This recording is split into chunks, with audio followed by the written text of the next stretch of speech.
Okay, so I think I'll start by saying that Lankshear and Knobel are trying really hard to explain how digital literacy, the plural form, is actually the newest incarnation and the best understanding of digital literacy, singular, in all its various forms. They say this is having a huge significance in the arena of educational learning, and finally they take the stance that different ways of reading and writing and the absorption and acceptance of these new forms by society is what defines literacies. So if we make a comparison to the Leotard article, where he contends that the modernist view, one must examine the society first in order to understand the state or question of knowledge. So in other words, society is essentially the homogeneous machine where systemic functional knowledge is distinguished from reflective, value-based critical knowledge, all of which is decided by governing institutions, much like the definition of digital literacy. But really, Leotard subscribes to the postmodernist view where a computer machine decides what knowledge will be produced, and its access to the information which will depend on various groups of stakeholders, like corporate, political, religious groups. And in reality, there is a breaking apart of the historical institutions and ultimately the grand narratives, leading to a more individualized understanding or transferring of knowledge. And Lankshear and Knobel seem to subscribe to this view in their call for the revitalized academic curriculum that develops technical, oral, and written language that goes beyond academic and into practical professional activities. So much like the language gains that for Leotard move us from modernism to postmodernism,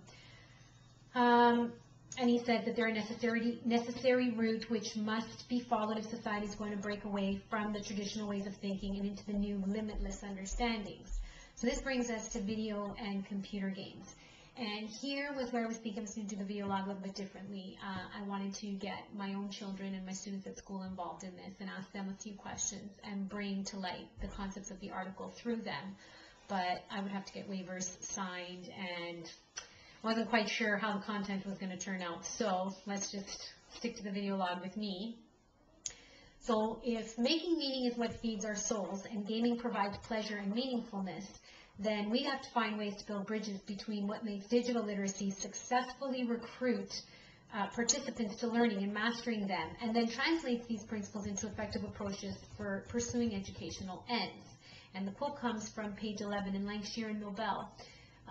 The digital literacy dimensions of these these popular pursuits provide parallel forms of exposure to the kinds of language uses, but they could really map onto a revitalized, again, it's that revitalized school curriculum that is developed and overseen by teachers who are experienced in leveraging learning principles. I really like that one, leveraging learning principles and understandings from digital literacies for formal education learning. This would involve considerably redefined academic culture that was less about acquiring, remembering, and repeating subject content per se, and more about active participation in scholarly ways of doing and being. So that would mean you would do historical research like a historian, or background research like a novelist. And then my question becomes, how do we decide which games and who is going to produce them?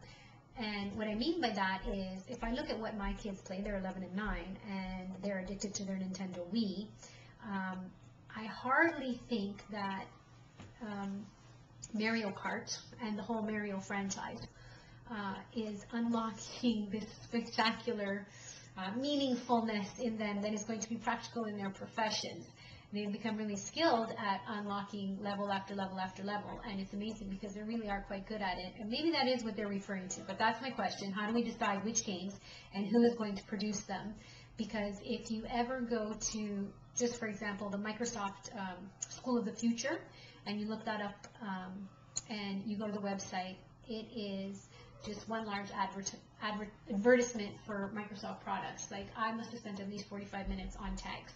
So that's just because my own curiosity brought me there. But then when you look at the second article, Buckingham's chapter introducing identity, again you see the parallels to Leotard from modernism to postmodernism, and this one is described from technological determinism, so the difference between technological determinism and the desocialized view of technology.